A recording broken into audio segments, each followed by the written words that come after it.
Hola, mi nombre es Edwin Vargas y esta es la historia de aquel día en donde corrí el Mundial de Ultraman en Kona, Hawái.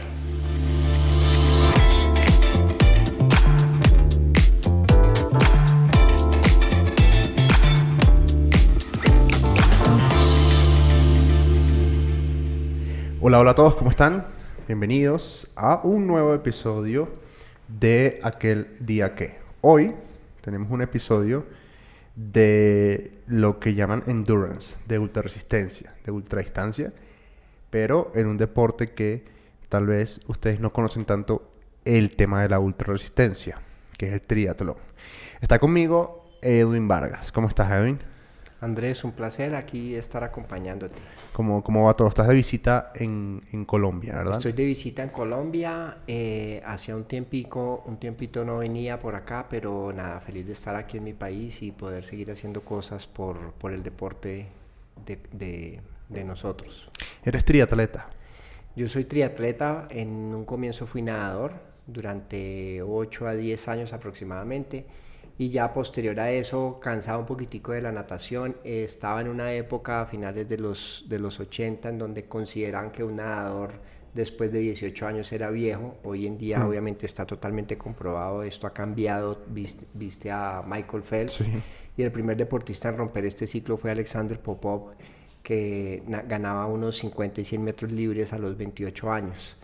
Entonces, la edad está en la mente y en la preparación física que tengas y el control mental que puedas llegar a alcanzar en cualquiera de los deportes. Sí, de hecho, hoy en día creo que pasa en el mundo algo, y es que el deportista de alto rendimiento nace más temprano, pero no necesariamente muere temprano. O sea, a lo que voy es, hoy en muchos deportes un muchachito de 14, 15 años ya tiene que estar rindiendo a un nivel que antes era, vamos a llamarlo, innecesario. Ahora hay escuelas de formación en todos los deportes en los que ya 14, 15 años ya son atletas, y uno ve deportes que ve todo el fin de semana, por ejemplo, fútbol, niños con 16 años debutando en la primera división de Inglaterra, que es una cosa de locos, ¿no? O sea, el deportista ahora se hace más joven. Así es, Andrés, y efectivamente nos pasa que, por ejemplo, muchos padres dicen, no, tengo a mi hijo, pero tiene 15 años, entonces no sé si puedo ponerlo a hacer tal cantidad, tal carga. Obviamente todo tiene que hacerse de una manera inteligente, pero no se dan cuenta que hoy en día hay campeones olímpicos a los 15 años. Sí. Es así de fácil. Y hay un problema con lo que tú decías, en esa época la prensa, hoy pienso que no tanto, pero aún así siguen con ese sesgo, y es que son felices subiendo deportistas, pero también son felices castigando al deportista, como que te ven ganando 3, 5 años y entonces, bueno, los mismos con las mismas. Me acuerdo de un titular alguna vez de prensa en donde decían los mismos con las mismas, porque teníamos una hegemonía de los triatletas aquí en Colombia, y pues si éramos los que más entrenábamos, pues íbamos a seguir ganando. Entonces querían como un cambio, pero tienen que ganarte, no porque tú te retires, sino porque sean capaces de verdad vencerte. Claro, de acuerdo. Ahora, ya que tocaste el tema del triatlón, de que había una hegemonía, el triatlón es un deporte que, para quienes no conocemos demasiado de él, no de qué va, sino de su historia real, uno consideraría que el triatlón es un deporte nuevo en Colombia. Y que ha venido cogiendo mucha fuerza pues con todo este tema de las carreras que han venido, las empresas, los formatos que traen a Colombia, etcétera. Pero tal vez no es tan joven como uno cree.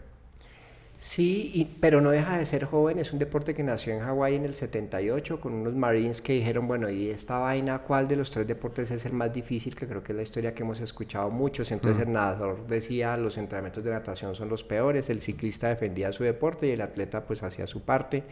Y la distancia nació de acuerdo a lo que había entre una isla y otra, la circunferencia de una de las islas en donde estaban haciendo el recorrido, iban a hacer el recorrido de ciclismo, y pusieron los 42 kilómetros porque pues era la maratón, la distancia de la maratón como tal. Al final ni siquiera sé quién ganó, si el nadador, el ciclista o el atleta, pero se creó un nuevo mito en los deportes como tal, y nació pues este bonito arte del triatlón. Posterior a esto ya se fue dinamizando no todo el mundo quería hacer largas distancias, entonces también se volvía más difícil hacer este tipo por cierre de vías y demás. Entonces nació la distancia sprint, en donde ya solamente nadaba 750 metros, hacía los 20 kilómetros de bicicleta, corría 5, lo que comúnmente se conocía después como la distancia olímpica, porque era la distancia que teóricamente se iba a correr en los Juegos Olímpicos, donde nadabas 1500, hacías 40 y corrías 10 kilómetros, y basados en eso como que fue evolucionando. En las distancias cortas no había drafting, porque el triatlón nace para ser un deporte individual, Sí. pero para volverlo show en los Juegos Olímpicos crean el drafting, entonces ahí tenemos una transición, pero te estoy hablando que esto fue sobre los años 90, entonces sí, relativamente comparado con otros deportes, el atletismo que viene de Grecia y antes, porque pues teníamos que correr para que no nos cazaran a nosotros los animales en vez de nosotros cazarlos a ellos. Entonces nació esta locura de hacer estos 3 deportes, y ahí viene la dinamización de volverlo creativo, y el hombre pues es muy creativo para inventarse diferentes distancias. Pero ahí me queda una duda, o tal vez estoy aprendiendo algo que no sabía, y es que, y tú me lo sabrás aclarar, sobre el nacimiento del triatlón. El triatlón nace sobre la distancia que hoy conocemos como Ironman. Exactamente, lo que es el full distance. Ahí nació como tal. Y ya después empezaron, pues hagamos un formato más pequeñito. ¿Cómo voy a cerrar 180 kilómetros de bicicleta? ¿Dónde lo vamos a hacer? No son fáciles los permisos, porque siempre hay que paralizar casi una ciudad, por más beneficios que tú le lleves a la ciudad como tal al llevarle un evento y compartirlo con la gente. Entonces siempre ese impacto, para hacerlo más pequeño, se hicieron carreras más pequeñas que terminaban más rápido, un sprint. Y más logrables también. Claro, más logrables para todo el mundo, y un sprint para las personas que corren un poquito menos rápido, puedes estarlo terminando tranquilamente en 2 horas. Un triatleta profesional está sobre los 50 minutos. Sí. 2 horas está bien manejado ya con natación, ciclismo y atletismo, y abriste vías y no pasó absolutamente nada. El Ironman está sobre las 17 horas, la distancia full está sobre las 17 horas, y la media distancia está sobre las 8 horas y media. Sí, te lo pregunto porque me genera un poquito de curiosidad, y ahí vamos a entrar en el tema que nos reúne hoy. Y es que normalmente el deporte se va expandiendo o va creciendo hacia vamos a hacer más, vamos a hacer más. Y en el triatlón, al parecer, lo que hubo fue, no, bajémosle un poquito, pero seguramente hubo un grupo de personas que dijo, no, hagamos más. Y ahí nace el Ultraman. Sí, la ultradistancia. La ultradistancia, ¿sí? Normalmente, por ejemplo, en atletismo, la ultradistancia se mide a partir de 42.196 metros. Técnicamente eso es ultradistancia. Aunque la ultradistancia se maneja más, no es que no haya, pero se maneja más en tema de montaña, es donde hay más fuerza, ¿sí? En el ciclismo también lo hablaba en un episodio con Omar Rubiano, que la ultradistancia de bici también se mueve mucho por un tema de que sea en autosuficiencia, también como que lo miden mucho por eso. Pero en natación, ¿qué es ultradistancia? Yo considero ultradistancia, a ver, es que depende como tú lo tomes, porque en el caso mío, que fui nadador, nosotros hacíamos muchísimo metraje. Yo nadaba los 1500 libres. Yo llegué a alcanzar a nadar en un día, obviamente en varias sesiones de entrenamiento, 17 kilómetros. Okay. Entonces, cuando te hablan de hacer 5 o 10, está bien, pero alguna vez ya lo había hecho yo en un entrenamiento en un día. Entonces, si bien es ultradistancia, yo consideraría que a partir de los 5, pero también depende de la formación que tú traes como deportista. Un nadador nato tranquilamente puede estar sobre los 6.000, 8.000 metros día, y más si está especializado en pruebas de fondo. Los nadadores australianos tenían en su momento aproximadamente unos 21 kilómetros que llegaban a hacer por día en cada sesión. Entonces mira cómo ya se convierte diferente el concepto que tú tengas de ultradistancia. Obviamente la persona que no ha nadado nada 1500 y en aguas abiertas ya es un problema, estás con el oleaje, vienen los 3. Las carreras en este momento y que se encuentran dentro del ciclo olímpico llegan hasta los 10 kilómetros. Haces 5 y haces 10 kilómetros. En Venezuela hay una carrera de natación en aguas abiertas que es como un clásico, que es el cruce del Orinoco. No sé si alguna vez lo llegaste a hacer, pero es una carrera mítica que todos los venezolanos que nadan, pues alguna vez tienen que haber hecho. Y eso ya es algo muy popular, pero es como muy chévere. Me hiciste recordar de eso. Pero ahora, hablemos en noviembre del 2017. Estamos hablando del tema de la ultradistancia y específicamente entrando en temas de triatlón, Ultraman, ¿sí? La pregunta del millón es, ¿qué es un Ultraman? Bueno, Ultraman es la carrera que considera superior a la distancia que se hace del full distance de triatlón, en donde nadas 4 kilómetros, haces 180 y corres 42. Digamos, llamémoslo así, la parte hippie del triatlón a nivel mundial, que inclusive tiene uno de sus formadores, una rama se fue por comercializar el deporte como tal y otra de tratar de mantenerlo más virgen, que fue uno de estos 3 personajes que eran 3 Marines, la historia que nos cuentan y que hablamos al principio cuando crean la primera carrera de triatlón. Entonces dice, yo voy a crear algo diferente en donde se conserve algo muy espiritual, muy por el lado también de lo que hace referencia al trail, en donde exista una hermandad entre todos los que compiten y sea menos comercial. Y ahí crea el Ultraman, en donde pone a nadar 10 kilómetros. En bicicleta al total son 421 kilómetros y hace 2 full maratones al final. Okay. Lo dividió en 3 días. El primer día nadan 10 kilómetros o nadamos 10 kilómetros y hace 156 kilómetros de bicicleta, 155. El segundo día montas 276 kilómetros y el tercer día corres las 2 maratones, sumando los 84 kilómetros, 400 metros. De allí nació esta distancia. Ok. Ahí por lo menos me sacas una duda o me aclaras algo que yo pensé que era non-stop, por ejemplo. Pensé que el formato era non-stop. Existe esa versión. Okay. Posterior a eso se fue como saliendo, se crean varios siempre ramas como sucede en todos los deportes.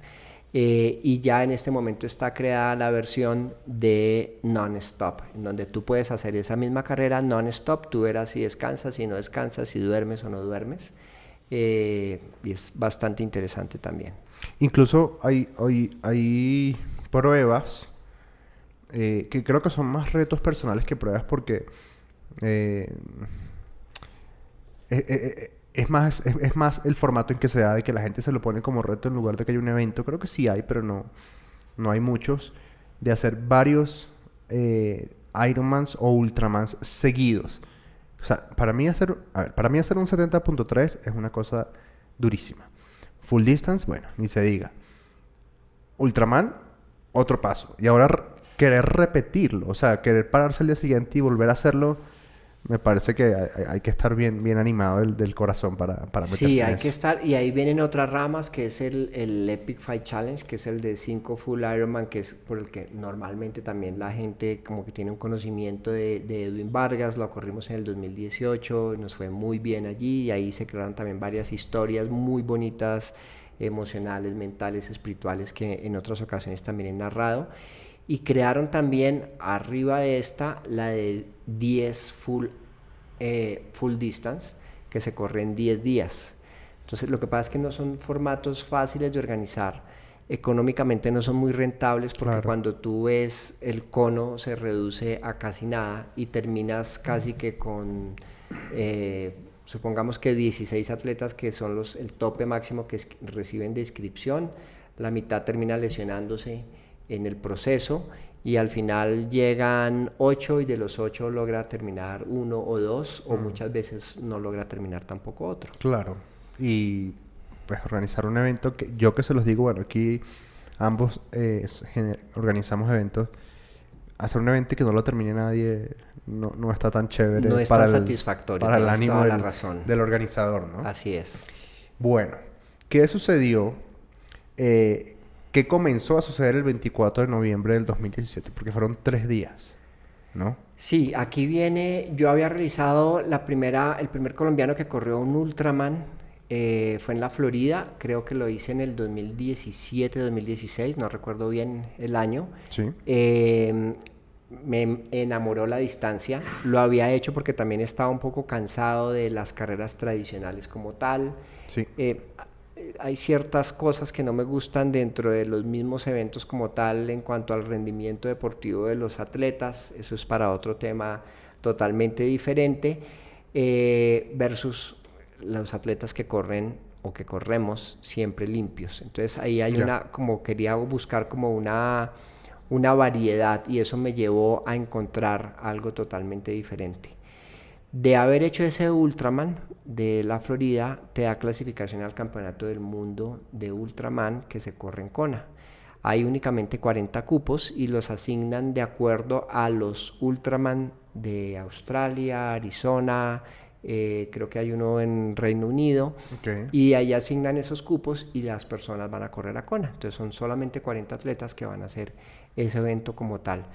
Es una isla paradisíaca, es una isla mágica, y para que la gente vaya entendiendo, es una isla que dicen, o las islas de Hawái dicen que te cobran lo que tú tienes que pagar cuando vas a ella a visitarlas, o más que cobrar, te enseñan algo que tú tienes que aprender en ese viaje precisamente que vas a realizar con ellos. Entonces siempre por eso se hace como un ofrecimiento a los dioses en Hawái, que hacen con caracoles y demás. Es una mezcla muy bonita de un misticismo con la vinculación de este deporte, y algo que se hace con mucho respeto para todos los atletas. Bueno, a ver, Kona es famosa porque allá se corre también el Mundial de Full Distance, ¿sí? De hecho, la gente, quien ya tiene vamos a decirlo, un conocimiento de 30-40% de lo que es el mundo del triatlón, que creo que yo estoy ahí, la gente no dice, voy a correr el Mundial de Full Distance, voy a correr Kona. La gente dice, voy a correr Kona. Sí. Y ya uno asume o asocia que es. Pero, por ejemplo, fíjate, yo no sabía que allá también se corría el Mundial de Ultraman. Sí. Y lo curioso de esto que la gente no sabe es que el primer triatlón no se hizo en Kona, se hizo en Maui, pero por facilidad para mover la carrera como tal, lo que hablábamos en algún momento de cierre de vías y demás, tuvieron que desplazarla hacia otra isla que les prestaba más facilidades para hacerlo, y se volvió totalmente mítico el evento allí. Claro. Para quienes no saben, estamos hablando de islas de Hawái, ¿ok? Bueno, esto entonces era un evento de 3 días, ¿sí? Asumo viernes, sábado y domingo. Asumo. O sábado, domingo, lunes. Aquí viene una connotación y que va a ser parte de la historia, y es que siempre se hace después del jueves de Thanksgiving. Okay. El último jueves de noviembre, en donde para los americanos es casi tan o más importante que el mismo 24 de diciembre. Nosotros cuando vemos Thanksgiving normalmente estamos acostumbrados y lo asociamos con Navidad. En realidad para los americanos casi que empieza la Navidad a partir de ese momento, pero no es el 24 de diciembre, es en noviembre siempre sobre el último jueves. Y ahí ya empieza viernes, sábado y domingo la carrera. Ok. Listo. En ese momento cuando vas a competir allá, ¿dónde estabas viviendo? ¿Acá? No, yo vivo en Estados Unidos hace, creo que ya voy como para 16, 17 años. Okay. Y ya estaba viviendo allá, pero siempre he estado vinculado totalmente con Colombia, precisamente con los eventos que he traído y he movido, y ha sido como parte de la intención. Cuando hago este tipo de eventos, trato de no sesgarme en que la gente vean lo que este tipo es capaz de hacer. Si este tipo es capaz de hacer esto, ¿por qué yo no puedo hacer mi Ultraman? Y mi Ultraman puede ser un 5K. Mi Ultraman puede ser empezar a hacer deporte. Y dentro de todo lo que yo he manejado, siempre he querido vincular a esas personas que no son considerados superatletas. Creé un equipo que es Team Trainer Sports, que tiene más de 22 años acá en Colombia, también está en Estados Unidos. Y es enseñarle a esos atletas que no hay cosas imposibles si tú te las propones y haces una planificación correcta para llegar a hacerlo. Claro, estoy de acuerdo. Me recuerdas, hace unos días estuvimos haciendo, que hablábamos hace un rato, un show con Sofía Gómez. Y yo le decía a ella en el camerino antes de salir, le decía, mira, yo sé que tú estás acostumbrada a hacer esto. Yo sé que para ti esto es normal. Yo te vi a ti en el Movistar Arena con no sé cuántas miles de personas. Pero ese teatro que está afuera con 200 personas, ese es mi Movistar Arena. Entonces me sentí muy relacionado con lo que dijiste de que todo el mundo tiene ¿Cuál es el Ultraman de cada quien? Exacto. Tuve la oportunidad de conocer para mí, el mejor montañista que tuvo Venezuela, que se llama José Antonio Delgado, y él decía eso, cada quien tiene su Everest. Para unos el Everest puede ser subir aquí en los cerros orientales y para otros es el Everest. Y todos son válidos. Y la misión mía no es demostrar hasta dónde es capaz de llegar Edwin Vargas, sino si tú puedes hacer este tipo de eventos como tal, motiva a los demás para que se lancen y se atrevan a hacer cosas que aparentemente son imposibles para cada uno en la medida de nuestras limitaciones. Sí. Ese es el gran mensaje. De acuerdo, muy, muy de acuerdo. O sea, eso está muy, muy bueno. Ahora, como esto es un suceso, digamos, de 3 días, vamos a tratar de desmenuzarlo de a poco. Vale. Y vamos a hacer que estas 72 horas sean un solo bloque, vamos a llamarlo de alguna manera. Que para mí eso es algo como que muy, muy interesante preguntarte, y es, seguramente tú ya, pues obviamente para llegar a un mundial de Ultraman, pues ya tienes que venir con un rodaje suficiente en las carreras, pero cuando tú llegas allí y miras a los lados y solo ves gente seria del Ultraman, ¿no? Y tú dices, ahí yo como que asumo 2 cosas. Aquí pasa algo muy chistoso que tú estás diciendo, y es que cuando uno llega a un tipo de eventos de estos, llegas y empiezas a ver a los demás atletas, inclusive hasta uno dice, wow, estoy gordo, de lo fit que llega la gente. Ahora, hay una gran connotación aquí, y es que yo jamás estudio a los atletas con los que voy a competir. Okay. Trato de entrenar tan bien y hacer las cosas tan bien que yo sea el problema para los demás atletas, pero no me sesgo en qué atletas van a competir como tal. Entonces esa parte emocional no me afecta a mí porque es que van a correr los 5 mejores sino trato de hacer las cosas muy bien para que yo sea el que le complique la vida a los demás. Sí. Pero es muy interesante lo que tú estás diciendo, porque así se ve y realmente es gente que está muy bien preparada, y aquí es donde uno tiene que ser totalmente mental y no emocional para no afectar el rendimiento que puedas llegar a tener. Claro, pero yo veo 2 cosas. Primero, desde el lado, vamos a llamarlo el lado rojo, el red flag de, pucha, estoy al lado de este poco de monstruos, ¿sí? Lo que tú dices, estoy gordo o como sea, o tal vez no estoy tan bien como debí estar, pero al mismo tiempo el lado verde del asunto es, aquí están los mejores 40 del mundo, 39 tipos y yo. O sea, por algo estoy yo acá. Si no fuese yo uno de los mejores del mundo, pues no estaría acá. ¿Este era tu primer mundial? Para esta distancia sí. Okay. Y tenía una gran expectativa. La expectativa mía era estar por lo menos dentro de los 10 primeros. Y creo que así lo había conseguido. Entonces, previo a la llegada a la isla, obviamente llegué con la suficiente anticipación. Tenía más de 6-7 días. Es un viaje que tú tienes que hacer con tu tripulación, hacer el reconocimiento de cierta parte del recorrido. Ya conocía la isla como tal porque la había corrido con otros campeonatos del mundo de distancias inferiores, del full distance. Entonces por ese lado como que no tenía tanto misterio y tanto miedo. Había hecho una muy buena preparación. Estaba listo, viene el día de la carrera como tal. No sé si quieres que saltemos y nos incrustemos en ese día, o en los días previos obviamente está la presentación. Cada triatleta te dan 3 minutos para que haga un speech de por qué está aquí, qué mensaje quiere llevarle a otro grupo de personas, si está corriendo por alguien en especial o qué lo motivó para estar parado en la línea de salida en ese preciso momento. Es que no sé, como que me hace pensar, la primera palabra que se me vino a la cabeza del primer término fue, es que esa carrera es más como una celebración.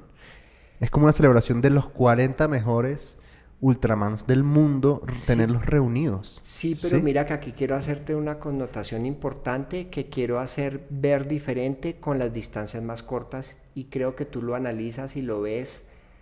Les voy a poner el ejemplo más simple. Veamos a un corredor de 100 metros planos. Antes de salir se dan golpes de pecho. No estoy desmeritando nada. Obviamente cada carrera tiene su misticismo para llegar a hacerse, claro. Pero el atleta de 100 metros es muy altivo, gritan, se dan golpes de pecho y son totalmente ellos, no están con el rival. Entre más grande es la distancia, más humildad encuentras en muchísimos atletas. De acuerdo. El atleta que hace ultradistancia tiene que comer literalmente muchos kilómetros y sabe más qué es el sufrimiento. No quiere decir que un atleta de 100 metros a una distancia más corta no sufra, pero me refiero, el de 400 metros salió y salió muy rápido y se fundió y su máximo sufrimiento van a ser 5 segundos, 10 segundos. Un atleta de ultradistancia le pueden quedar tranquilamente 24 horas de sufrimiento.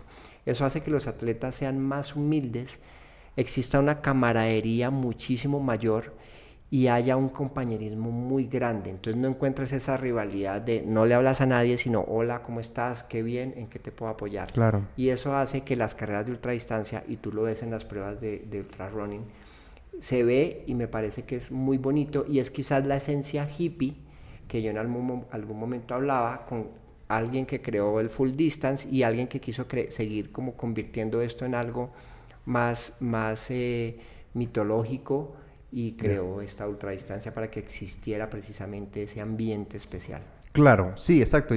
Y por lo menos esto es un término del que he hablado con varios invitados, pero me parece súper importante traerlo siempre a la mesa porque hablamos de rendimiento físico y siento que hay como una línea, a ver si lo logro explicar. En la línea vertical está cuánto te importa el rendimiento, ¿sí? Y en la línea horizontal está la distancia que estás haciendo. ¿A qué voy con esto? Y es que, como tú dices, a medida que la distancia se pone más larga, pues el rendimiento no es que no importa, pero hay un sentido, creo que hay una cultura un poco más de nosotros en lugar del yo. Así es. ¿Sí? También es que, claro, obviamente en una prueba de ultradistancia en cualquier deporte vas a encontrar el 5 o el 10% de la cantidad de participantes que encuentras en una distancia recreacional, entre comillas. Y eso se me hace muy bonito porque creo que uno, a medida que va evolucionando como deportista y en distancias, uno va entendiendo que sí, el rendimiento obviamente es muy importante. Uno como deportista amateur o recreativo también asume y entiende que el tema del rendimiento es para unos pocos. Perdón, de nuevo. Pero incluso el deportista de rendimiento, de alto rendimiento competitivo, entiende que el simple hecho de que todos puedan hacer... O sea, el deportista de alto rendimiento de ultradistancia respeta mucho más al amateur de ultradistancia que los de corta distancia. Así es. Por lo que se atrevieron a hacer, por lo que están haciendo, por estar haciendo un cambio en sus vidas y por querer dar ese paso de esa milla extra que nosotros llamamos en determinados momentos. Listo. Actos protocolarios, presentación, etcétera. Llega el primer día. Primer día es natación y 156 kilómetros de ciclismo aproximadamente. Ok, estamos hablando eran 10.000 metros de natación. Sí, 10 kilómetros que tú tienes que hacer y para que entendamos un poquitico, imagínense como una especie de triangulito que es la isla de Kona como tal, en donde se arranca desde un extremo y empiezas a nadar 10 kilómetros. Cuando llegas a ese extremo de los 10 kilómetros, tomas la bicicleta y continúas haciendo la circunferencia de la isla otros 156, casi que nos da al final los 520 algo de kilómetros que tiene la circunferencia de la isla de Kona, con el total de la distancia que vas a representar, haciendo 10 kilómetros, 421 kilómetros de bicicleta y los 84 kilómetros de atletismo, 600 y pico da eso. ¿Cómo dormiste de jueves para viernes? Yo soy muy tranquilo, yo soy una persona muy tranquila, he competido demasiadas carreras, más de 1500 carreras en mi vida, como nadador también competíamos muy seguido. Entonces creo que esa parte la manejo muy bien. De hecho, era muy nervioso al principio y empecé a hacer algunos ejercicios de control mental porque llegaba tan nervioso que la mano me temblaba tanto a la hora de desayunarme que obviamente me afectaba el rendimiento, hasta que un día dije, a ver, ¿usted quiere vivir de esto? Pues tranquilícese porque no podemos tener este desayuno todas las veces y yo quiero desayunar bien. Y me enseñé a tranquilizarme tanto que me afecta, la verdad, muy poco el hecho de que vaya a correr al día siguiente. Soy muy, muy, muy relajado. Entre más difícil la carrera, soy de los atletas que se comportan muy bien. Hay algunos atletas, tuve algunos compañeros que nunca inclusive en un entrenamiento eras capaz de ganarle, pero llegaban a la carrera y emocionalmente y mentalmente se caían. Y ahí es donde uno se da cuenta que el principal rival a vencer en una carrera es uno Es lo mismo, mismo. porque uno es el obstáculo más grande para su propio rendimiento. Y muchas personas teniendo mejores condiciones nunca llegaban a hacer eventos mejores, sencillamente porque no eran capaces de manejarlo. Aquí viene una historia y es que como el Día de Acción de Gracias, que es el jueves, ese día Hawái está totalmente cerrado. Tú estás reunido con tu tripulación, se hace una cena pequeña, entonces fue algo muy simpático. Había hecho un entrenamiento pequeño probando mi bicicleta y sobre las 7 de la noche, no me preguntes por qué, me dio por ir a revisar la bicicleta mía nuevamente para al otro día que los cambios volvieran a estar. Había entrenado en la mañana y funcionó perfecta, divina la bicicleta. Los cambios de hoy en día o la bicicleta que yo uso son cambios electrónicos. Llegué entonces, hice la prueba de los cambios y la pila, no la pila, el motor que te mueve los cambios para subir y bajar el plato grande no estaba funcionando. Eso es como si hoy en día se te dañara a ti el iPhone, como que cómo lo arreglas. Entonces, así lo golpees o le hagas, no vas a tener cómo encontrarlo. Llamamos a la organización para que nos trataran de ayudar con algún taller, pero obviamente Día de Acción de Gracias no funciona nada. Claro. Entonces la única esperanza que yo tenía era que para el día de la carrera, mientras yo hacía 10 kilómetros de natación, pudiésemos nosotros encontrar un motor para que me lo cambiaran, porque ni siquiera era la pila, porque tú podías probar intercambiar con la pila de los cambios traseros y no funcionaba. Entonces cambiar esa piecita para que nos funcionara y tuviéramos cambios. Ya. ¿Cuál era aquí el inconveniente que iba a tener? Iba a salir del agua e iba a estar todo el tiempo en plato pequeño durante 156 kilómetros. Claro, claro. Y no... Ok, listo. Ya vamos para allá. ¿Te acuerdas que desayunaste? Yo normalmente desayuno arroz Ok. con huevos fritos. Me encanta. Tengo aporte proteico, tengo aporte de carbohidratos. Siento que comí realmente algo. Sí, claro. Obviamente mi café. Ese es el desayuno típico que yo utilizo para los entrenamientos, para las carreras de ultradistancia. Ok. Somos amigos de la cafeína. Sin lío. Sin ningún problema, sí. Ok. Sí. Y eres de esos deportistas que un tiempo antes de la carrera deja la cafeína para que cuando la vuelva a consumir durante la carrera le haga mucho más efecto. Yo pienso que en estas carreras que son tan largas y que tú ya has bajado todas las reservas que tú tienes en el cuerpo, porque son muchísimas horas de trabajo, cualquier cosa que consumas de café igual te va a hacer un efecto inmediato. Entonces no hago esos procesos o toda esta depresión de glucógeno que entonces tú haces y también dejas de comer carbohidrato y los días previos a la carrera. Me alimento con un buen balance entre proteína, carbohidratos. Está comprobado que si haces esa depresión de glucógeno también te puedes sentir con más fuerza, pero te sientes pesado porque también retienes más líquido. Okay. Entonces no la utilizo. Y aparte de eso, la de cafeína, salvo que sea una prueba corta, de pronto para una distancia internacional o la distancia olímpica, podrías llegar a practicarlo, pero para esta ultradistancia no es necesario. Vas a hacer una esponjita que lo que tú le des a tu organismo lo va a chupar de una vez. Sí, claro, porque lo va a estar necesitando. Así es. Listo. Arranca entonces la prueba de natación. Pregunta, ¿cuántas mujeres había dentro de esos 40 participantes? ¿Recuerdas? No recuerdo, pero yo calculo que aproximadamente podíamos tener unas 10 mujeres. Ok, pues me parece un porcentaje importante. Sí, de 40 es alto. Claro. Hay una teoría, no sé tú qué opinas, ahí me gustaría saber tu punto de vista, de que las mujeres están biológicamente mejores hechas para la ultradistancia que el hombre. Por lo menos en trail es así y está comprobado. ¿Cómo ves tú el tema de las mujeres en ultraresistencia?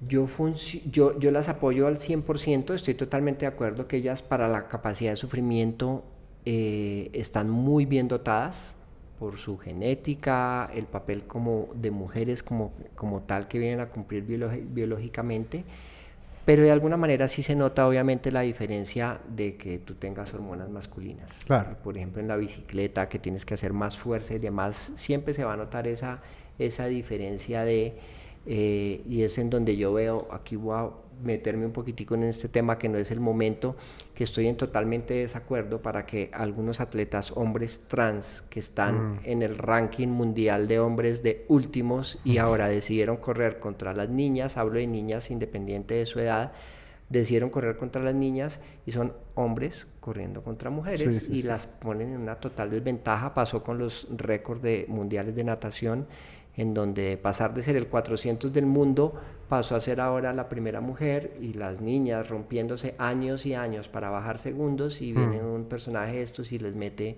8 segundos en un 400 libre que no tiene ninguna justificación. Estoy de Ahí acuerdo. se ve la gran diferencia estoy en total desacuerdo de que se haga este tipo de cosas. Y la prueba está en que por más incluyentes que queramos ser, nunca va a haber una mujer o una niña que quiera pasar a la categoría de hombres porque sabe que está desfavorecida en cuanto hormonalmente, y aquí vienen otros temas bastante álgidos con respecto a eso.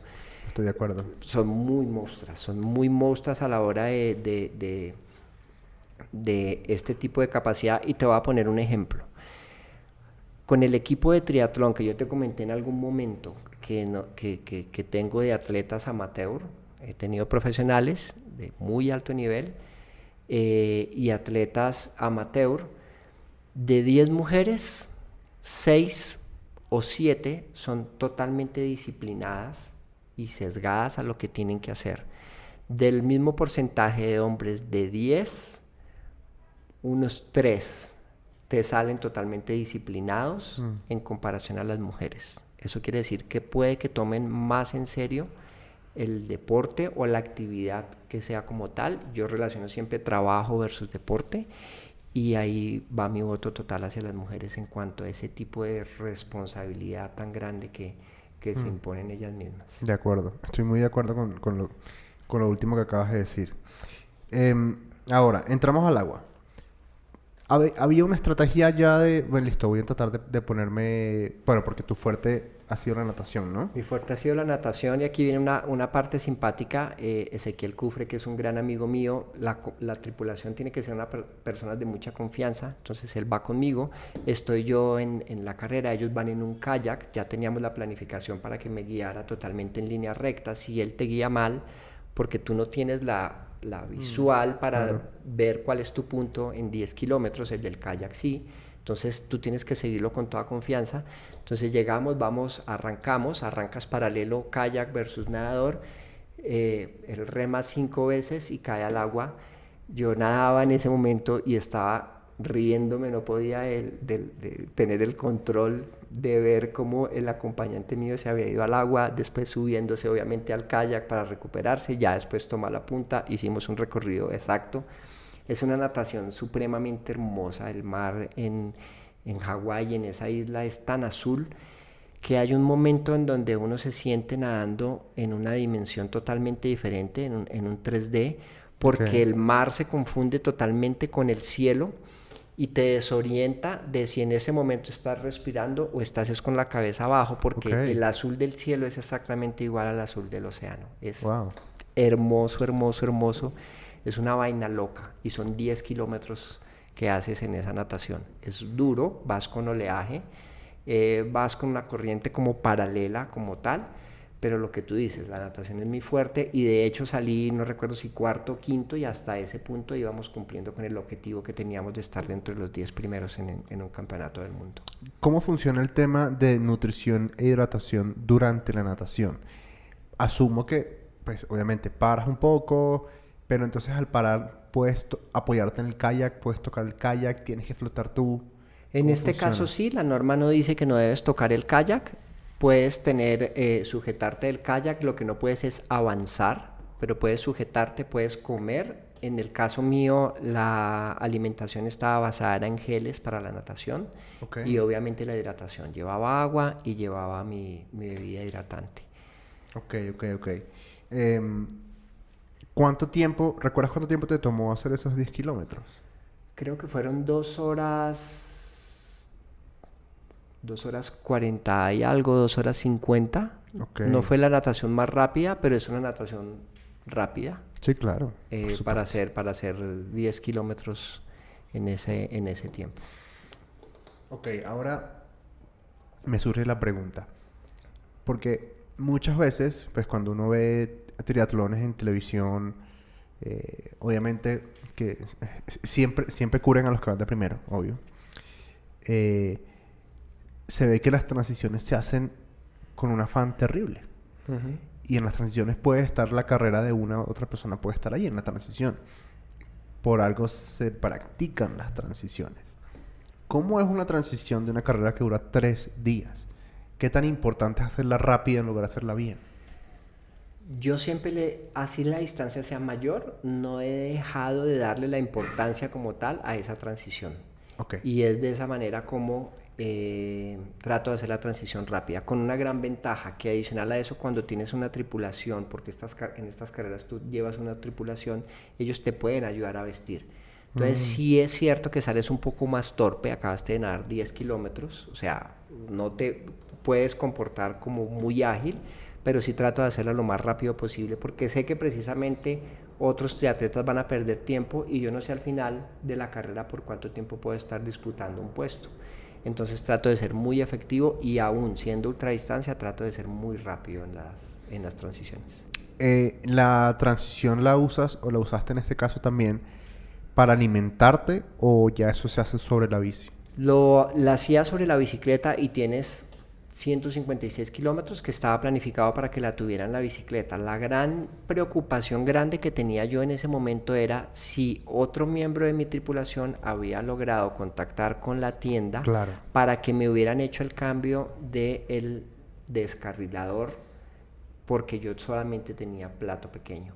claro. Y la gran sorpresa es que cuando salgo del agua y les digo, lograron cambiar y me hacen, No sé. o sea, eso significaba que yo estaba en un campeonato del mundo con unos animales en bicicleta, estaba en cuarto, quinto lugar y tenía que defenderme contra ellos en plato pequeño. Plato pequeño. Claro, hacer un esfuerzo Muy mucho grande. Al mayor. final te hago el resumen de esos 156. Creo que logré ir a tope hasta el kilómetro 120, 130 kilómetros. En el kilómetro 130 con una cadencia de 120 pedazos por minuto, que es muy alta porque Claro. tenía que ir plato pequeño y moviendo un 11. Imagínense ustedes un descenso donde yo me quedo quieto y estos tipos pasaban, como Claro. decimos nosotros, empailados. Tú no Bu, podías bu, empujar en bu. bajada, yo sí. Yo era quieto y pues bien flaquito, entonces tampoco era que pudiera bajar muchísimo versus los otros atletas que bajaban en un 53-11 moviendo. Entonces imagínate cuánto pude llegar a perder ahí. Sin embargo, al final de la transición creo que estaba sobre el puesto 12 aproximadamente. Ok. Sales de agua cuarto, quinto Sí, y te bajas de esa primera bici, vamos a llamarlo así, puesto 12. sí. Ok, listo. Ahí me surge una gran pregunta y es, eh, cuando se acaba este primer día, esta primera etapa, vamos a llamarlo así, de esta carrera, em, ¿a qué hora terminas, más o menos? ¿Cuánto tiempo te demoraste en esa bici? Dan un tiempo límite, no recuerdo, yo creo que estuve sobre las 8 horas o algo, quizás 9, no te tengo los tiempos exactos de cuánto pudo ser, sumado obviamente con la natación, te estoy hablando de un tiempo general, al final dan como 12 horas, en caso de que tengas algún inconveniente mecánico para que puedas llegar a terminar la carrera. Pero yo estuve sobre las 9 horas. El gran problema es que los últimos 20 kilómetros, el desnivel positivo de esa etapa tranquilamente pudieron haber sido unos 3.000 metros, es Ok, sí, bastante claro. agresivo. Y estaba totalmente reventado. Los últimos 20 kilómetros fueron remando, como nosotros decimos. Y aparte de eso, sabía que al día siguiente tenía los 256, tenía que reparar la bicicleta. Teóricamente me iban a llevar ya el repuesto para la siguiente zona. Y bueno, aquí acabamos. Alimentarme, masaje, descansar, dormir. irte hacia la zona de hospedaje para alistarte para el día siguiente. Sí, esa era mi siguiente pregunta. ¿Cómo, cómo es el post carrera? En lo físico, ¿sí? De qué hacer, ¿sí? Que eso, por ejemplo, es algo que no vemos mucho cuando se ven, por ejemplo, las grandes vueltas de ciclismo. A mí eso me da mucha curiosidad. ¿Qué pasa después de que el ciclista termina? Porque Sí. uno ve que les ponen el simulador afuera del bus y ya, pero obviamente eso es una mini parte de lo que tiene que suceder en el post. Entonces, ahí esa pregunta no la quiero dejar por fuera y es, ¿qué sucede en el post? En cuanto a, por ejemplo, la recuperación nutricional, cómo hacerla para que sea efectiva y sobre todo para que no te golpee el estómago, porque cuando uno hace ultradistancias el estómago se pone chiquitico, chiquitico. Así es. Entonces, ¿cómo recuperarte?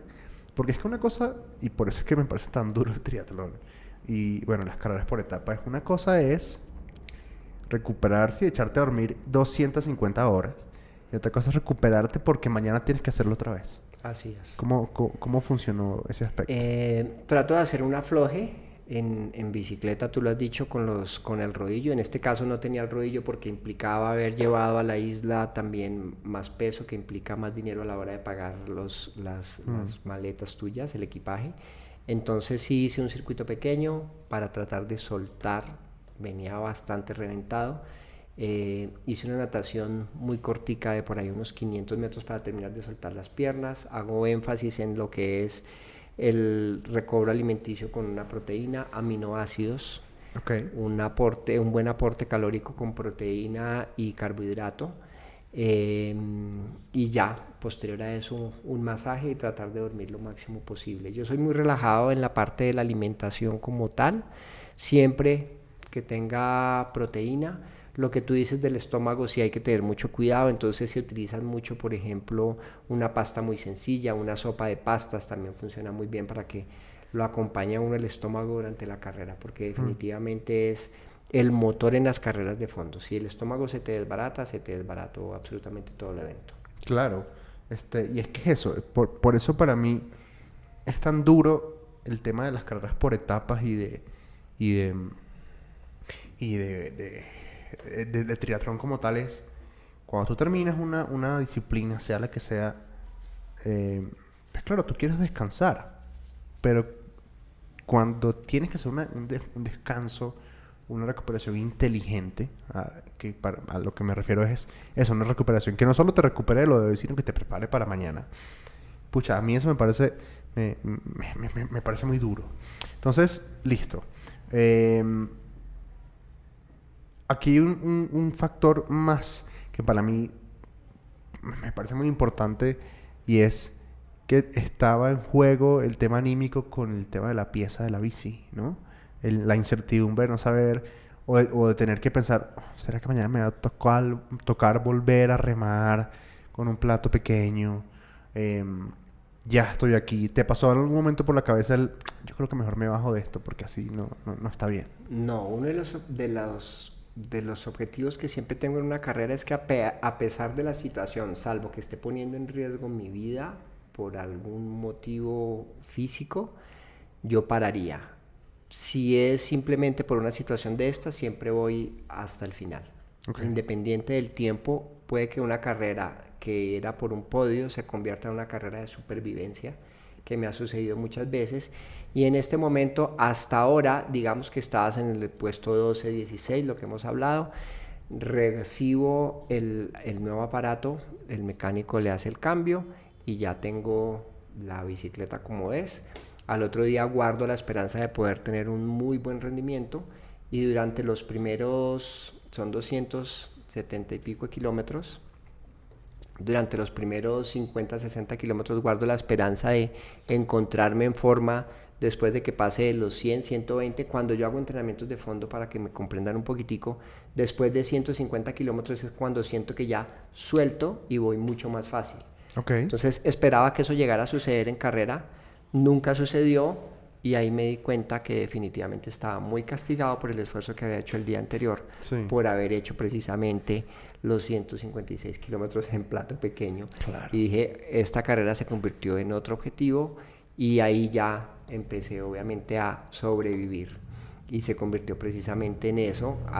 Esto fue el segundo día, entonces terminamos, ya había perdido otras cuantas posiciones. Ahí es donde me muevo entre el 15 y el 24, la posición 24, 25, y ahí terminó ese segundo día como tal, guardando la esperanza, porque uno siempre guarda la esperanza. Mañana Esto es puede ser bicicleta, mejor. mañana es el Mañana atletismo, puede ser mejor. 2 maratones, mañana puede ser mejor.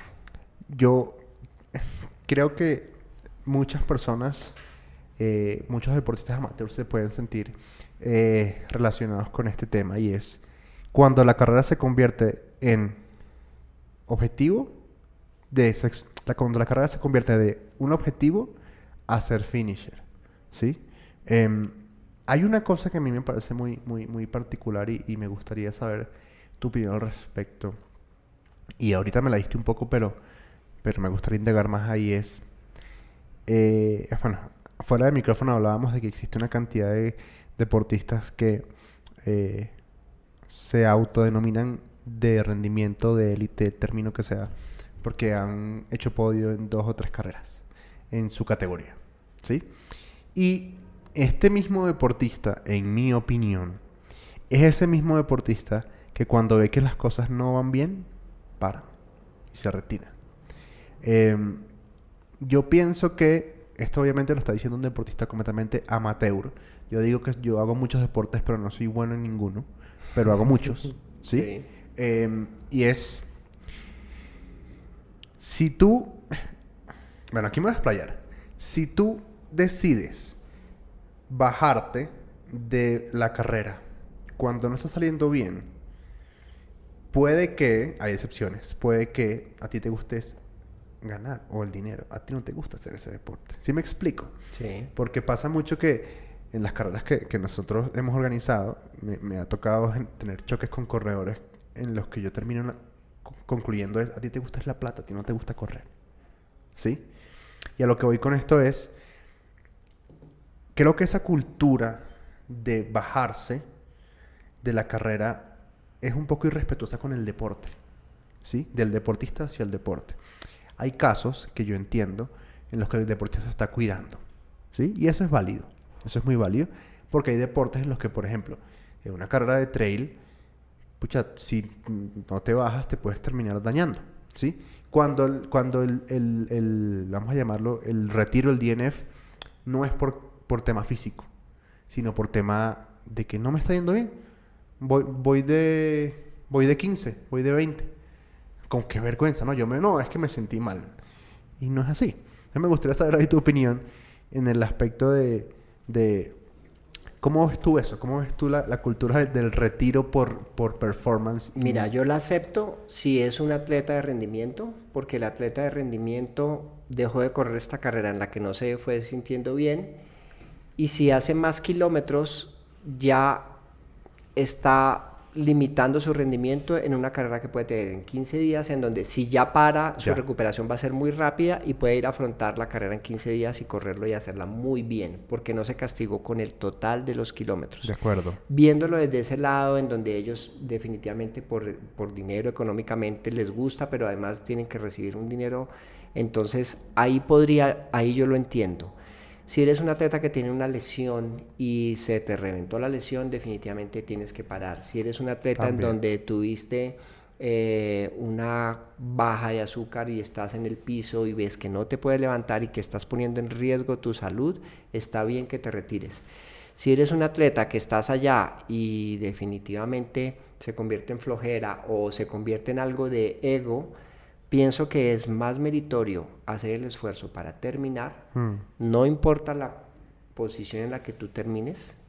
Te contaba fuera de cámara también de alguna carrera que yo hice para Kona de otro mundial, en donde había tenido una pulmonía de 9 semanas. Pude entrenar 3 días para ir a correr a Kona, y de pasar de ser Ironman de 9 horas, pasar a ser 15 horas 03.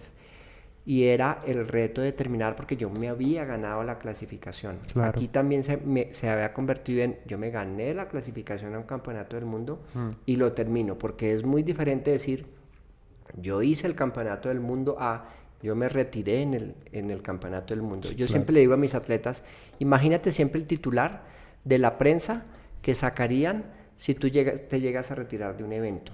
Entonces, en algún caso tenía a una atleta que era profesora de natación y entonces decía, imagínate que tú te retiras como profesora de natación en la prueba de natación dentro de un full distance. Claro. No se va a ver bien el titular de prensa, entonces piénsalo bien antes de que te retires y da tu esfuerzo sin exponerte, pero sí hay carreras en donde definitivamente tienes que ir a terminar y cumplir tu ciclo. Ahora, una última pregunta para cerrar este inciso. ¿Qué es un atleta de alto rendimiento para ti? Atleta de alto rendimiento es la persona que definitivamente decidió vivir del deporte, estar para el deporte y respirar deporte. Es una carrera que se respeta y se comporta como tal. No solamente es competir, sino fuera de las pistas vivir para ello. Alimentarse bien, dormir bien, descansar bien, escoger bien las actividades que realiza paralelo a todo esto. Eso es lo que es realmente ser un atleta. Y hoy en día, tú que trabajas con eventos también, ¿cómo ves el tema de la importancia que tiene el tema comunicacional y de redes, etcétera, para que un atleta sea de alto rendimiento, de élite? ¿Qué papel juega eso allí? Bastante, y el atleta tiene que estar muy bien fundamentado para que efectivamente dé una comunicación clara y concisa hacia las redes sociales y sobre todo que sea cierta, porque es que hoy en día también existen demasiados vendedores de humo y eso tampoco está bien. Y tampoco pueden los atletas vivir solamente de la imagen ¿qué evento ganaste realmente para que seas capaz de proyectar algo que valga la pena para que otros traten de emularte y de copiarte y de seguirte? Sí. Uno no se da cuenta de cuando uno hace una actividad física o un evento de estos, uno puede ser el motor motivacional de muchas personas, tu compañero de escritorio en trabajo de oficina, para que realmente hagas las cosas bien. Y en el caso de los atletas de rendimiento, los están viendo muchos ojos que les están copiando absolutamente todo, hasta inclusive los malos comportamientos. Sí, sí. Y ahí es donde tienes que ser persona y un gran ser humano antes que cualquier cosa. De acuerdo, de acuerdo. Se acaba la segunda etapa, ¿sí? Se acabó la bici. Esto que va a sonar suena raro, pero solo falta correr 2 maratones. ¿Mismo procedimiento de recuperación? ¿Cambió algo? ¿Hiciste algún ajuste, etcétera? ¿O lo mismo? No cambió nada, y aquí yo pienso que tuve una gran evolución mental. Normalmente nosotros estábamos acostumbrados a correr por esfuerzo físico, después lo vine a aplicar en el Epic 5, que es la de los 5 full distance. Sí. Y aquí en este momento no me estaba dando cuenta de la escuela que yo estaba haciendo para lo que se me venía después corriendo los 5 full seguidos. Sí. No había logrado conectar la parte física muy bien con la parte mental. No logré coordinarme y concentrarme para sacar adelante en las mejores condiciones el siguiente evento, tratando de dar lo mejor mío, pero uno tiene que ser mental, físico y tiene que tener conexión espiritual. Esa parte espiritual nunca logré manejarla y por eso me quedé en lo que como persona común podría llegar a ser, que era dar mi mejor esfuerzo mañana a ver qué lograba, sin entrar en procesos de meditación y de otras mañas o trucos que puede tener un perro viejo a la hora de competir este tipo de carreras. Y es así cuando llego a la parte del atletismo con estas dos únicas partes, la física y la mental, tratando de sacar adelante. Lo saqué porque finalmente saqué las 2 maratones. Si las piernas estaban castigadas en ciclismo, imagínense ustedes cómo iba a ser el atletismo. Claro.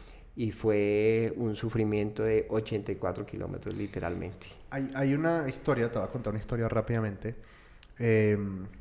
La carrera que para mí es la carrera más importante del trail running mundial. Es la Western States 100. Es la carrera original de las 100 millas. Sí.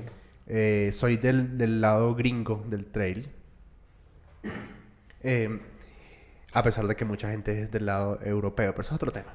Sí. El caso es que una de las grandes leyendas de esta carrera es la historia de Brett Rivers. Brett Rivers iba punteando la carrera de principio a fin hace muchos años y la carrera termina en un colegio dándole una vuelta a la pista atlética y termina en un punto. Cosas que se me hacen innecesarias. Después de 100 millas de darle una vuelta a una pista atlética es como, ¿para qué? Pero bueno. El caso es que Brett se comienza a tambalear en la pista. Se cae. Y viene alguien, no recuerdo bien si fue la pareja, y lo toma el brazo y lo levanta para que termine. Eso es causal de descalificación. Entonces descalifican al puntero de la Western States a metros de la meta. Una década después, Brett vuelve a la carrera con el objetivo de terminarla. Ya no es un corredor competitivo, ya no. Brett se dedica a impulsar el mundo del trail. Del trail. Se me acaba de prestar algo así de Brett Rivers, no, ya lo estoy buscando en este momento.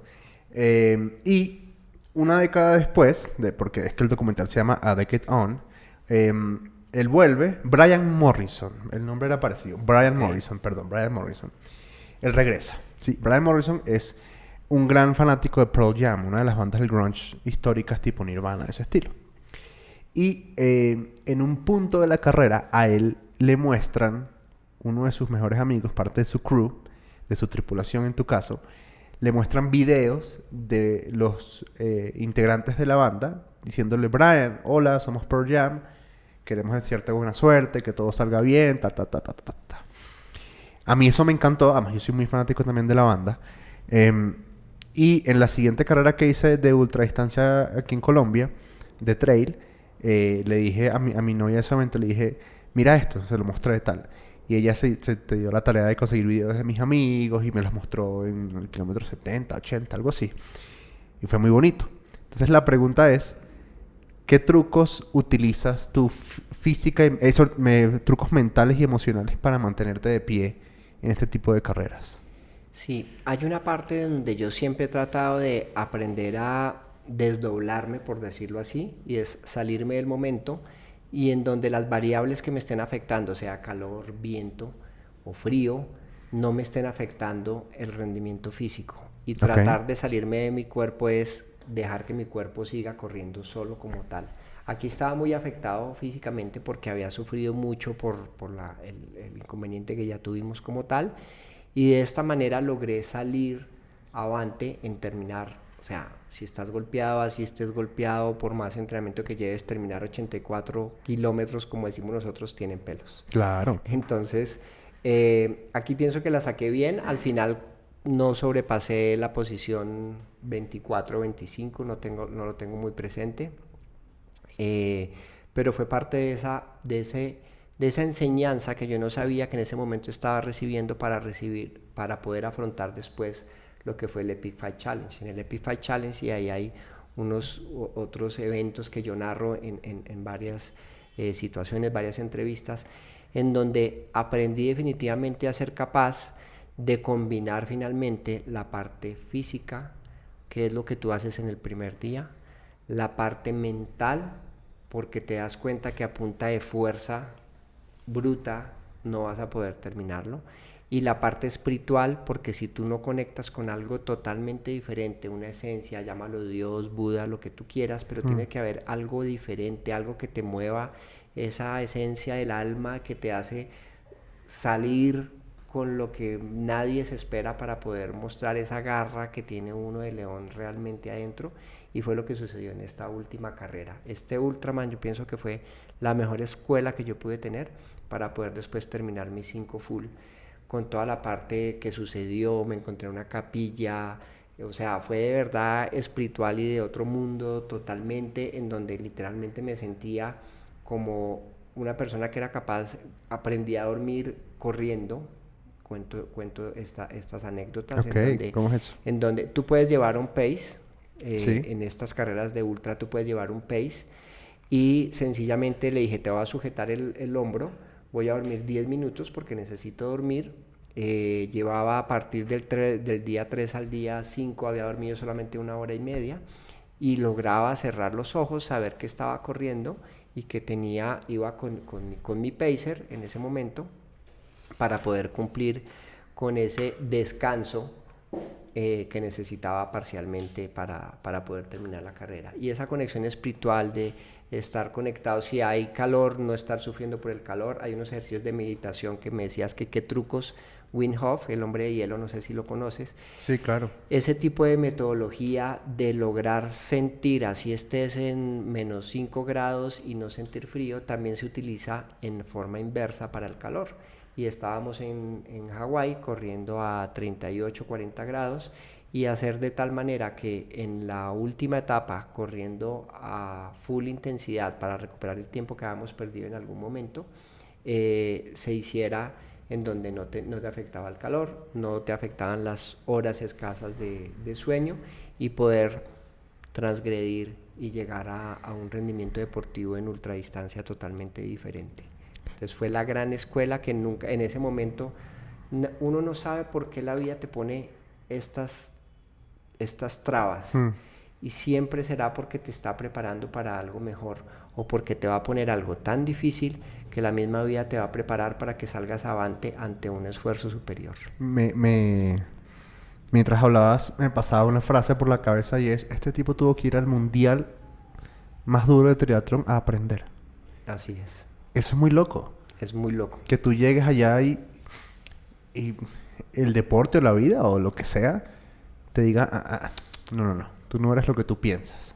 Así es. Aquí no la vas a pasar bien. Pon los pies en la tierra. Exacto. Ven y aprende. Siendo de los mejores deportistas de tu disciplina, vienes a aprender para que sepas.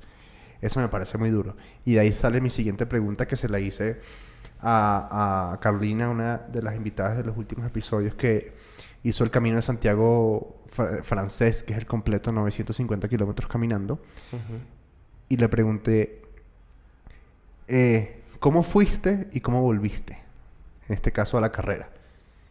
¿Qué fuiste a hacer y qué hiciste realmente, crees tú, en tu aspecto emocional y espiritual? Hablando de la parte del ultra, definitivamente en ese momento no lo había comprendido. Tuve que tener otro evento para entender lo que había sucedido realmente en esa carrera. Definitivamente regresé más humilde. Siempre he sido una persona humilde, nunca me he considerado un deportista altivo. Al contrario, lo que te digo, trato de motivar a los demás para que otros sigan mi huella y trascendamos como suramericanos en el deporte a nivel mundial y podamos hacer cosas más difíciles cada vez. Pero definitivamente sí, la humildad de que hay que trabajar muchísimo siempre, de que nada viene por añadidura, de que no hay regalos en la vida, de que la vida nos da oportunidades y de que dependiendo de lo que nosotros hayamos sembrado, vamos a cosechar. Esa es la gran enseñanza de todo esto. Me parece muy importante.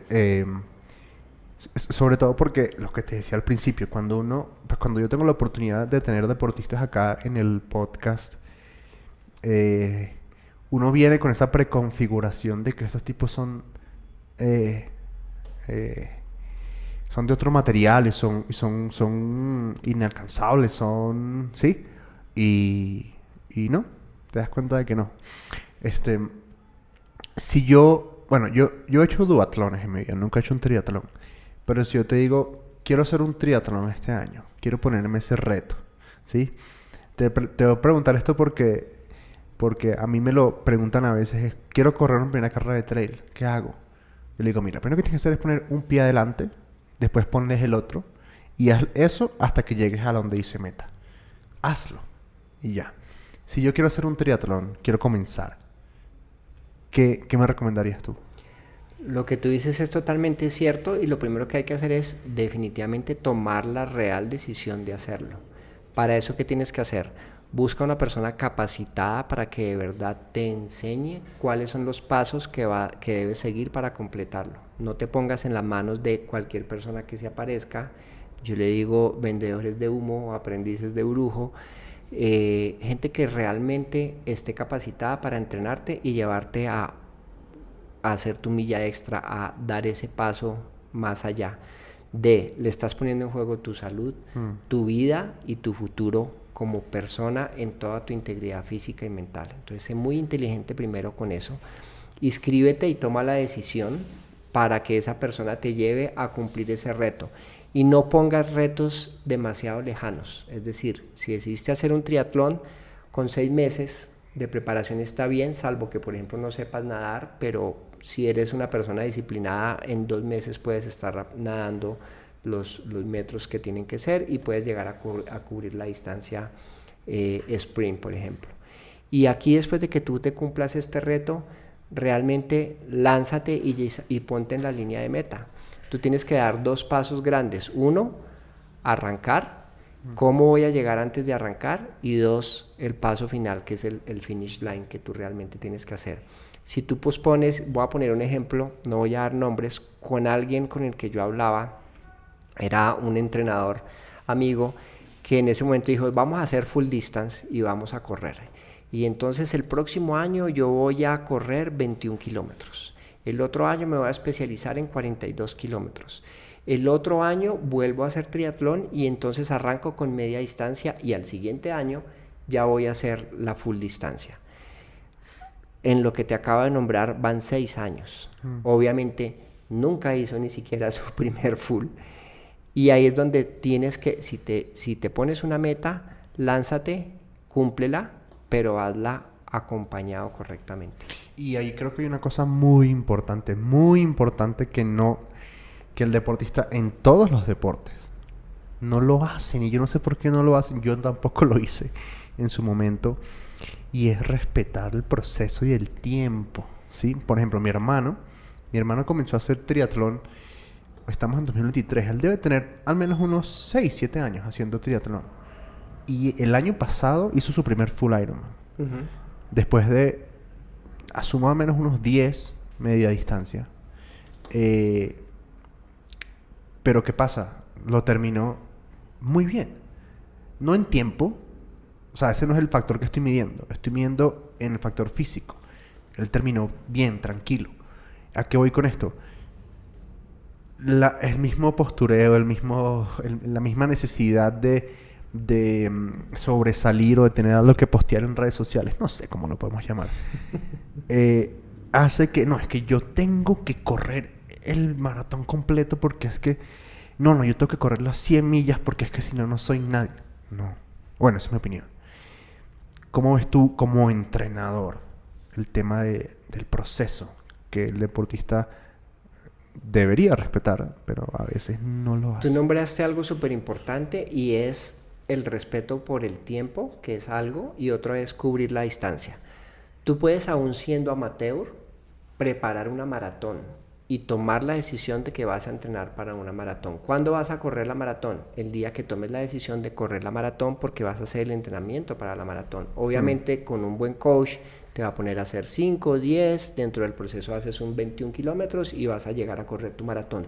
En 6 horas, no importa, en 5 horas, en 4 horas, el tiempo que sea, pero puedes llegar a hacer el proceso sin que necesariamente tengas que llegar a ser un tipo de que si no bajaste de 1.30, entonces no vas a correr nunca una maratón porque nunca corriste una media maratón en 1.30, sino que simplemente quieres cumplir con el reto de la distancia. Eso está bien y para eso toma la decisión de hacerlo, entrena. No pienses en resultados totalmente inmediatos en cuanto a rendimiento, sino más en el reto de cumplir la distancia como tal. Sí. Después de que ya cumplas la distancia y pusiste 6 horas en tu maratón, ok, ya tengo un tiempo base, mi próxima carrera va a ser de 5:30. Ese es un buen ejemplo, claro, para que no te lesiones y hagas un proceso bien hecho, sin necesidad de tener que pasar lo que yo te puse el ejemplo para hacer un full distance en donde eran 6 años, pero finalmente nunca hiciste nada porque aplazaste tanto tu reto que finalmente se esfumó. Entonces, para que no se esfume, puedes hacer eso, pero tienes que ser consistente en saber en que si ya después quieres un rendimiento de correr sobre las 3 horas, correr sobre las 3 horas 30 una maratón, Pues tu primer proceso fue correr en 6, te especializaste en carreras de largo aliento y está bien, así como está el que se especializó en correr 100 metros y también está bien. Entonces, respeta y no quieras llegar a hacer en tu segunda maratón, en tu primera maratón un 3 horas, un 3 horas 30, sino haz el proceso de ir bajando los tiempos progresivamente, porque también la madurez corporal te va a dar para que tengas una mejor adaptación fisiológica y puedas tener un mejor rendimiento físico como tal. Últimas 2 preguntas. Para una persona que ha corrido más de 1500 carreras, asumo en todos lados del mundo, ¿falta algún triatlón por hacer? Tenía planeado, pero la pandemia nos lo modificó, que era el Epic 10 Challenge, que eran 10 full Ironman, 10 full distance en 10 días. Y precisamente estamos mirando, evaluando si realmente lo hiciera o si de pronto hacia finales de este año me estaría moviendo más por una carrera o por repetir buscar aquí el desquite del Ultraman, del Campeonato Mundial de Ultraman en noviembre. Me surgió una penúltima pregunta. Con todo este tema de las redes sociales, del crecimiento, se generan figuras de personas que tienen el título de generadores de contenido y hay personas que están especializadas en deporte. Voy a dar el ejemplo de una persona para dar contexto, sin embargo, pues no es nada, digamos, en contra de esta persona. Valentín San Juan, no sé si has escuchado. Sí. Él tiene un reto que hizo 10 full distance en 10 días. ¿Qué veo yo ahí? Veo, pues, una persona que tiene una historia que contar brutal, porque él pues, tiene su historia, ¿sí? Tanto emocional como física, que lo llevó a ser quien es hoy en día. Si no estoy mal, él fue a correr el Mundial de Ultraman hace un tiempo, si no estoy mal. Pero, por ejemplo, ese tipo de retos, 10 Ultramans en 10 días, no, él hizo 10 Ironmans en 10 días seguidos. Existe una delgada línea para mí entre hacer eso e incitar a la gente a hacer eso.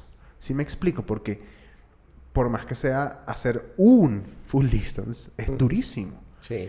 Hacer 10 en 10 días seguidos es supremamente duro.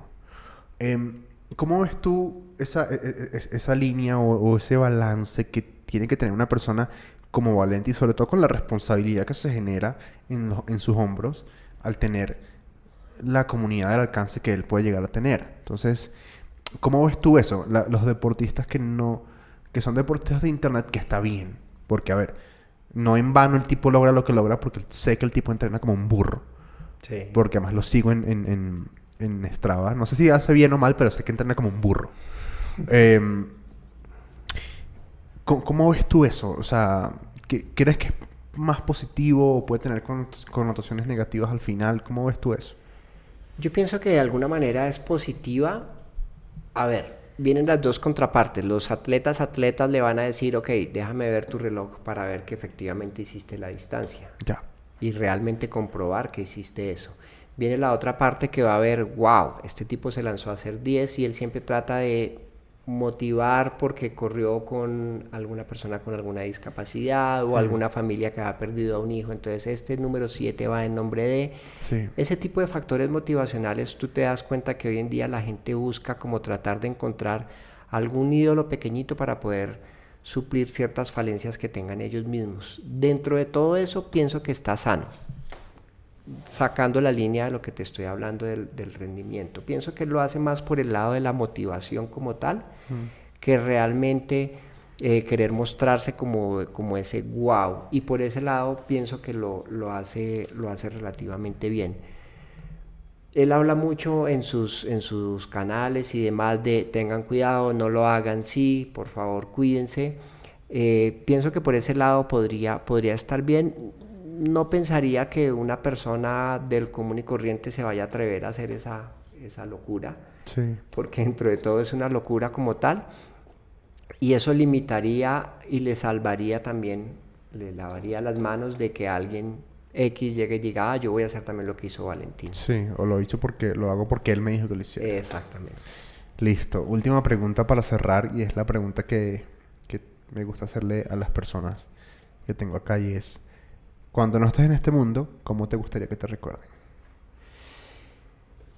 Yo con todo lo que he hecho, hay unos procesos muy lindos que yo hice con franquicias deportivas, siempre queriendo impulsar el deporte en Colombia. En este momento me estoy moviendo con Challenge Family, es una franquicia muy linda que motiva precisamente a las personas para que hagan distancias de media distancia, sprint, se atrevan a hacer aguas abiertas y todo este tipo de carreras. Y he tenido siempre unos lemas que les enseño a mis atletas o las personas con las que hablo o las conferencias que yo dicto. Una, no corremos con las piernas, corremos con el corazón. Hay que ponerle amor de verdad a lo que nosotros hacemos. No se puede convertir en un problema el hacer deporte. Hoy en día vemos que hay muchos atletas que encuentran en el deporte o en ese escape inicialmente un problema porque se sesgan es mucho hacia el rendimiento y no realmente en la paz espiritual y esa salida del mundo cotidiano que realmente puede llegar a darles el deporte. Entonces aquí viene la frase de no corremos con las piernas, corremos con el corazón. Esa frase también enseña la parte, inculca la parte espiritual que yo trato de decirles a las personas. Y aquí es cuando yo digo que si toco a una persona para que cambie su forma de vida y de alguna manera se atreva a hacer algo diferente, puede ser 1 kilómetro, lo que hablábamos de para cada persona su Everest puede ser diferente. Sí. Y la siguiente frase entonces cuando me dices cómo recordar, te gustaría que te recordaran es cambiando vidas a través del deporte. Si yo logro cambiar una vida cada vez por algo que yo hice, inspiré o por un evento que yo logré traer al país o a otros países, voy a sentirme satisfecho. Bien, muy bien. Pues Edwin, para mí estas charlas siempre son chéveres, sobre todo porque aprendo mucho.